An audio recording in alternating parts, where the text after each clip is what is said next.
அனைவருக்கும் வணக்கம்.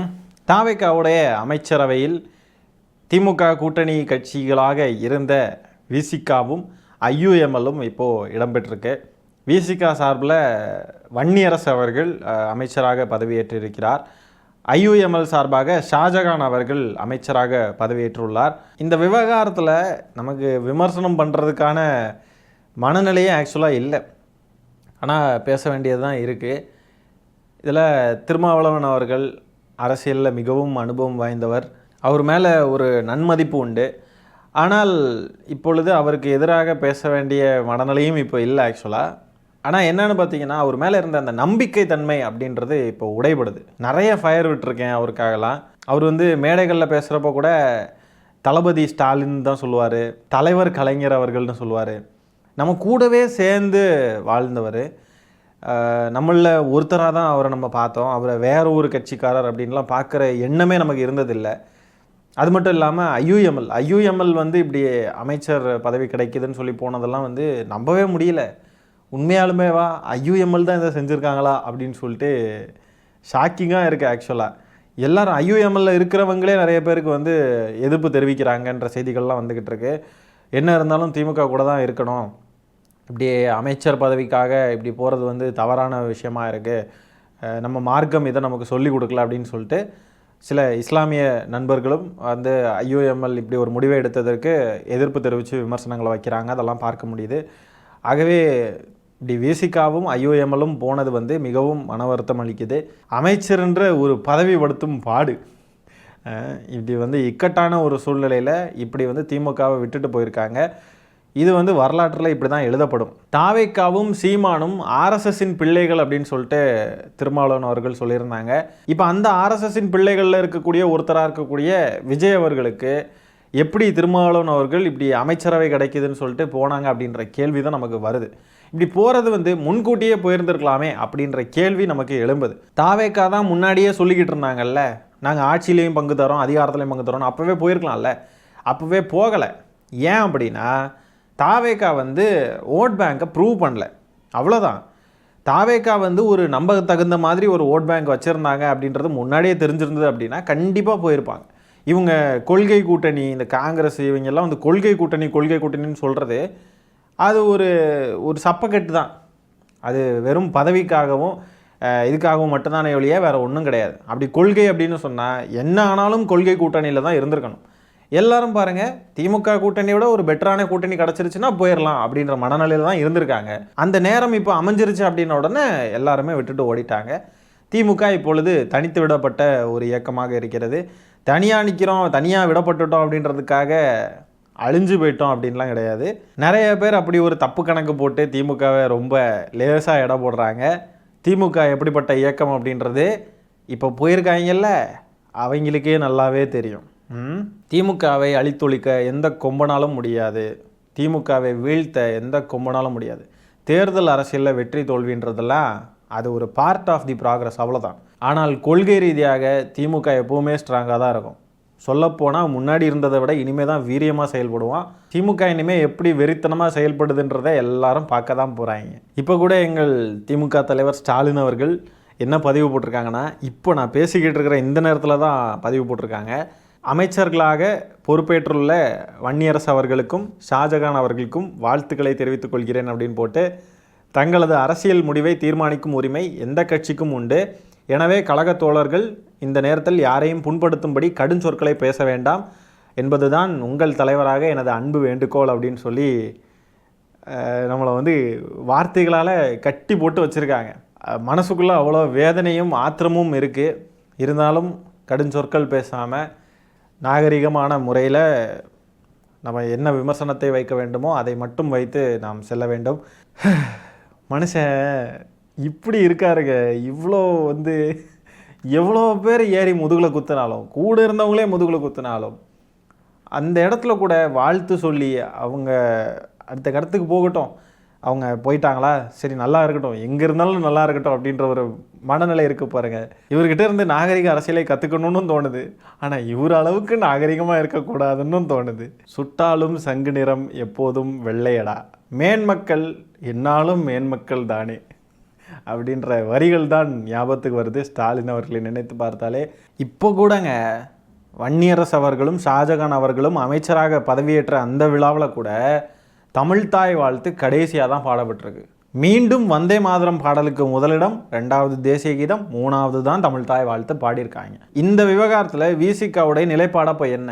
விசிகாவும் ஐயுஎம்எலும் அமைச்சரவையிலேயே இடம்பெற்றாச்சு. இப்போ கூட தாவேக்காவுக்கு நெருக்கடி கொடுத்து தமிழ்தாய் வாழ்த்தை 3வது இடத்துல பாடுறாங்க, இதை பாட விடாதீங்க அப்படின்னு சொல்லிட்டு நெருக்கடி ஏன் கொடுக்க முடியல? இது ஆர்எஸ்எஸ்க்கு சாதகமான அரசியல் இல்லையா? இதை எப்படி விசிகாவும் ஐயுஎம்எலும் அதை நடக்க விடுது முதல்ல அப்படின்ற கேள்வி தான் நமக்கு வருது. என்னெல்லாம் நடக்க போகுதோ தெரியல. ஏற்கனவே 2 தடவை இதே சம்பவம் நடந்துருச்சு, புரியுதுங்களா? இதை கண்டிக்கிறதுக்கு துப்பு இல்லாமல் வக்கில்லாமல் தான் தாவேக்கா இருக்குது. இதை சரி பண்ண முடியல இந்த தாவேக்காவால். இது தெரிஞ்சும் அவங்கக்கிட்டேயே அமைச்சரவை வாங்கிக்கிட்டு அவங்கக்கிட்டேயே போகிறதுன்றது, அதுவும் எந்த நிபந்தனைகளும் இல்லாமல் இந்த மாதிரி தமிழ்தாய் வாழ்த்தை கடைசியில் பாடுறாங்க. இதை கூட மாற்ற முடியல இவங்க. அப்புறம் எதுக்கு அமைச்சரவையில் போய் இருக்கிறாங்க அப்படின்றது புரிய மாட்டேங்குது. சரி பார்ப்போம். ஷானவாஸ் அவர்கள் இருக்காங்க பாருங்கள், ஆளூர் ஷானவாஸ். அவங்களுக்கு இந்த காரணத்துக்காக தான் சீட்டு கொடுக்கலையோ அப்படின்ற கேள்வியும் சந்தேகமும் இப்போ தான் எழும்புது. அவங்க எதிர்பார்த்த சீட்டு திமுக கொடுக்கலன்றதுக்காக திமுகவை பழிவாங்க வேண்டும் அப்படின்ற எண்ணத்தில் விசிகா செயல்பட்டுச்சா தேர்தலுக்கு முன்னாடி அப்படின்ற சந்தேகம் இப்போ தான் வருது. ஏன்னா வெளிப்படையாகவே சொல்லிட்டாங்க, காங்கிரஸும் சரி கூட்டணி கட்சிகள் யாருமே வேலை பார்க்கலை அப்படின்றத நம்ம முன்னாடியே உணர்ந்துட்டோம்.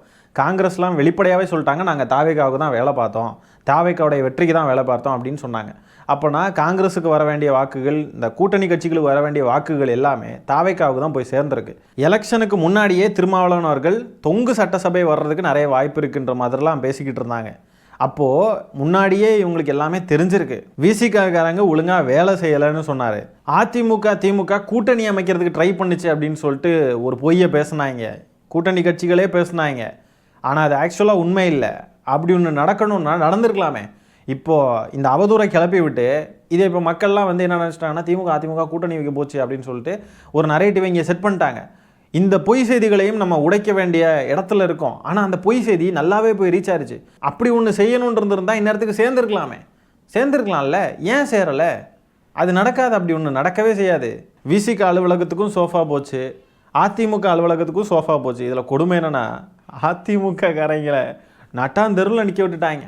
25 எம்எல்ஏக்கள் தாவேக்காவுக்கு ஆதரவளித்தாங்க. சட்டமன்றத்தில் கூட மெஜாரிட்டி வர்றதுக்கு 144 போய் நின்றுச்சு, நம்ம பார்த்துருப்போம். அவங்க எல்லாரையும் நடுத்தெருவில் விட்டுட்டாங்க. யாருக்குமே அமைச்சரவையில் இடம் இல்லை. இப்படி எந்த இடமும் கொடுக்காம ஒருத்தவங்களை நம்ப வச்சு நட்டா தெருவில் விட்டுருக்காங்க. அப்படின்னா இப்படிப்பட்ட ஒரு கட்சியை நம்பி எப்படி விசிகாவும் ஐயுஎம்எலும் போய் அமைச்சரவையில் இடம் பெற்று அவங்கள நம்பி எப்படி போய் இருக்காங்கன்ட்டு சத்தியமாக புரியல. காலம் பேசாது காத்திருந்து தான் பதில் சொல்லும். பாமக திமுகவுடைய கூட்டணிக்குள்ள வந்தால் விசிகா இருக்காது, பாஜக கூட்டணியில் விசிகா இடம் பெறாது. இப்படி கொள்கை ரீதியாக நாங்கள் இப்படி இருக்கிறோம், கொள்கை ரீதியாக நாங்கள் அப்படி இருக்கிறோம்னு சொல்லியே திமுகவும் அந்த நிலைப்பாட்டில் ஸ்ட்ராங்காக நின்று கொள்கைன்னு சொல்லிட்டு பாமகவை திமுக கூட சேர்க்கலை. ஸோ இப்படி வந்து ரொம்ப ஸ்ட்ராங்காக கொள்கையில் நின்று திமுக மட்டும்தான் நின்றுருக்கு. காங்கிரஸ் நிற்கலை, விசிகா நிற்கலை, எல்லாருமே விட்டுட்டு தான் ஓடி இருக்காங்க இந்த இடத்துல. திமுக அப்போ இவங்களுடைய மனநிலையெல்லாம் மதித்து இவங்களுடைய கருத்துக்களையெல்லாம் மதித்ததுக்கு திமுகவுக்கு என்ன மரியாதை? ஏன் பாமகவே அப்போ கூட்டணிக்குள்ளே ஆட் பண்ணியிருக்கலாமே, அதுக்கான வேலைகளெல்லாம் ஏற்கனவே செஞ்சுருக்கலாமே. அப்போ விசிகாவை மதித்ததற்கு விசிகா செய்யக்கூடிய கைமாறு இதுதானா? விசிகா இடம்பெற்றிருக்கக்கூடிய இதே அமைச்சரவையில் தான் ஒரு பார்ப்பனர் அமைச்சராக இடம்பெற்றிருக்கிறார். 2 பார்ப்பனர்கள், அந்த வெங்கடரமணன் ஒருத்தர், அடுத்தது இந்த ரமேஷ், ஸ்ரீரங்கம் தொகுதியுடைய சட்டமன்ற உறுப்பினர் ரமேஷ். இவங்க 2 பார்ப்பனர்கள் இடம்பெறாங்க. அப்போ விசிகாவுடைய கொள்கைக்கு எதிரான 2 பேர், சனாதனத்திற்கு எதிராக இருக்கக்கூடிய விசிகா, அந்த 2 பேர் இருக்கிற அமைச்சரவையில் எப்படி விசிகாவும் இடம்பெறுது? இந்த ஆதவர்ஜுனா அவர்கள்லாம் திமுகவையும் ஸ்டாலின் அவர்களையும் தரம் தாழ்ந்த வார்த்தைகளில் பேசி அவ்வளோ அவதூறாலாம் பேசியிருக்கார்.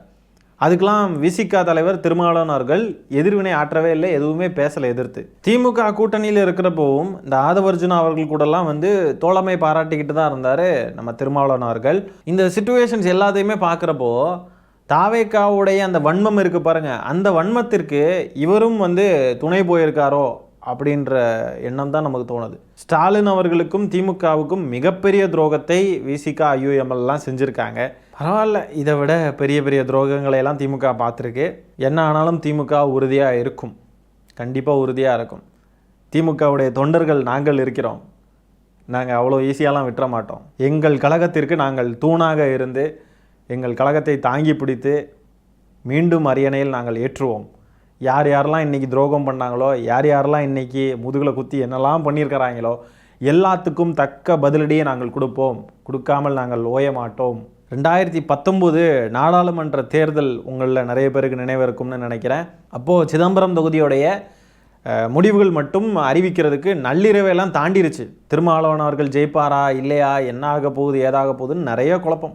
அவர் ஜெயிச்சிட்டார் அப்படின்ற செய்தி கேட்ட பிறகு தான் உடன்பிறப்புகள் நிறைய பேர் தூங்கவே போனாங்க. தலைவர் ஸ்டாலின் அவர்கள் முதற்கொண்டு எல்லாருமே அதுக்கு பிறகு தான் தூங்கவே போனாங்க.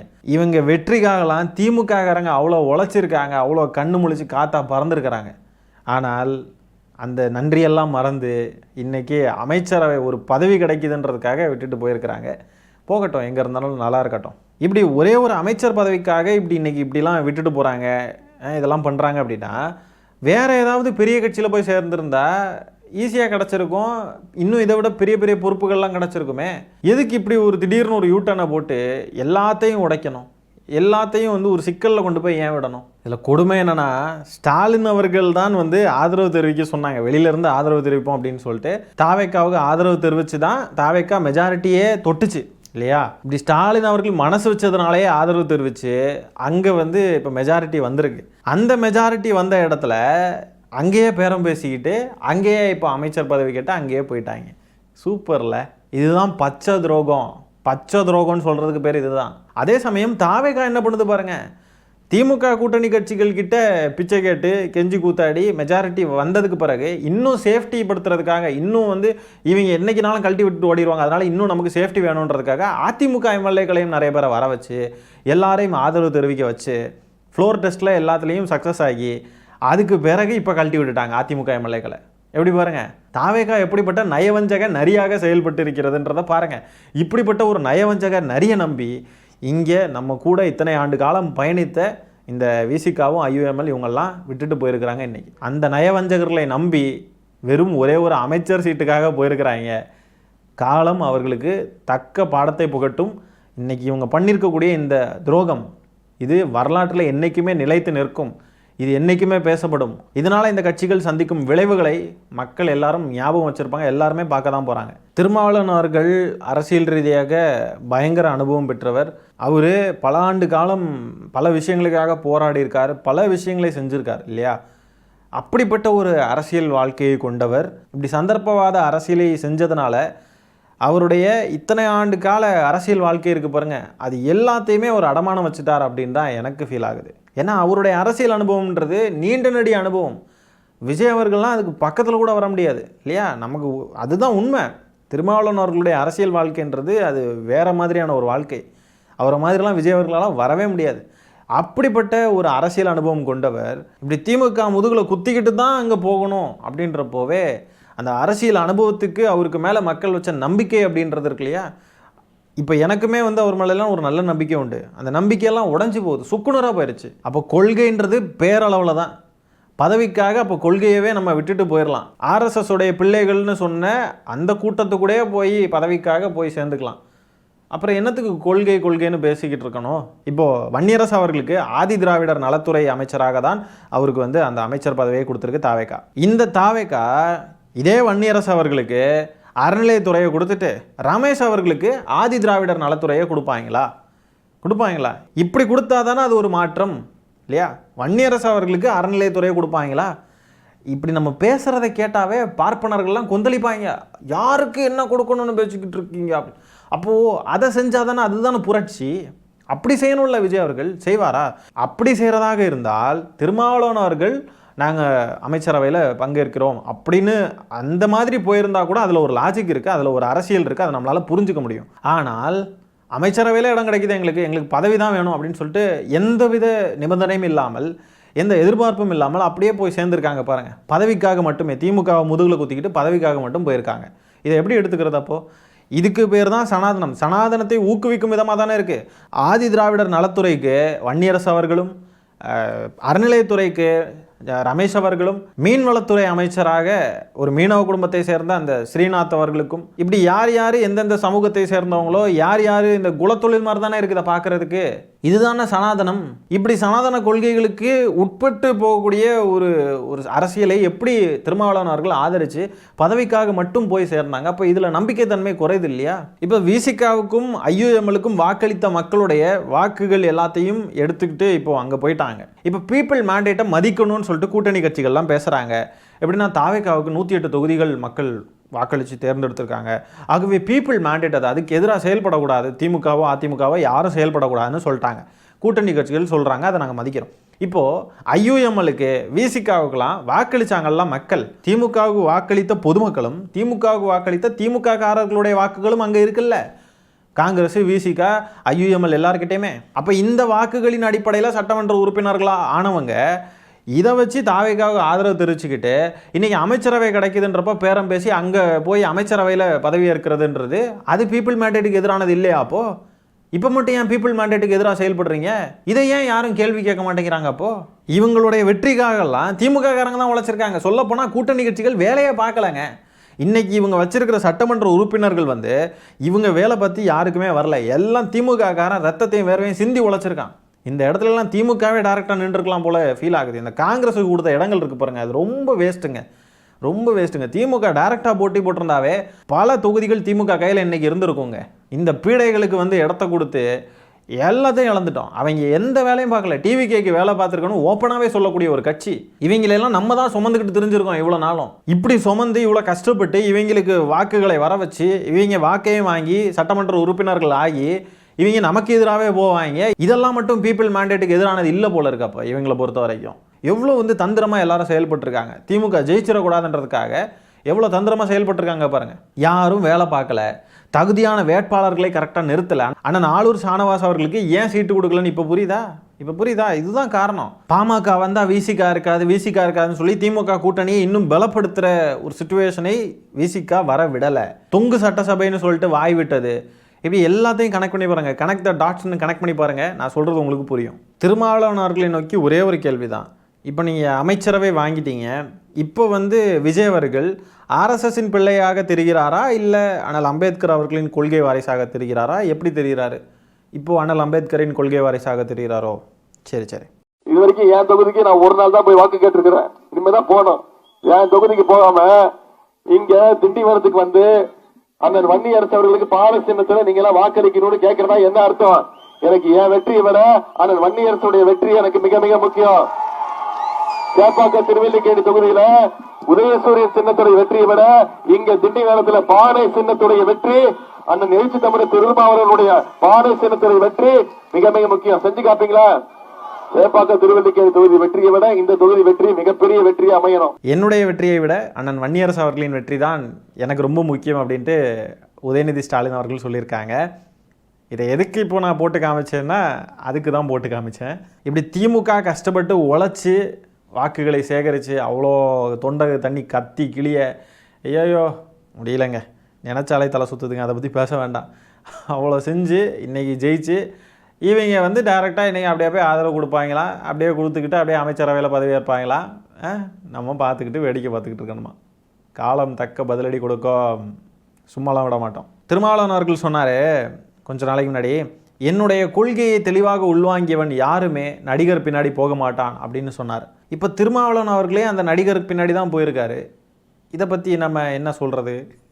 அதே மாதிரி ஆதவர்ஜுனா அவர்கள் சொன்னார், அந்த விசிகா கட்சியிலேயே 20 பேர் தான் இருக்காங்க, மீதி இருக்கிற எல்லாருமே எப்போவோ தாவைக்கால சேர்ந்துட்டாங்க அப்படின்னு ஆதவர்ஜுனா சொன்னார். அந்த நேரம் விசிகாரங்களாம் கொந்தளிச்சாங்க. என்ன பேசுகிறீங்க நீங்கள்? விசிகால வெறும் 20 பேர் தான் இருக்கோமா? யார் சொன்னது? எவ்வளோ பேர் இருக்கும் தெரியுமா? அப்படி இப்படின்லாம் பேசிக்கிட்டு இருந்தாங்க. இப்போ என்ன பதில் சொல்ல போகிறாங்க விசிகாவினர்?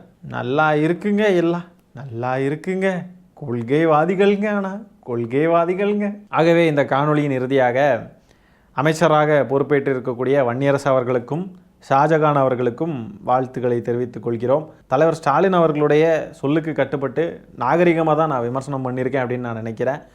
ஏன்னா நம்ம இப்படி ஒரு விமர்சனம் இது வரைக்கும் நம்ம பண்ணது கிடையாது.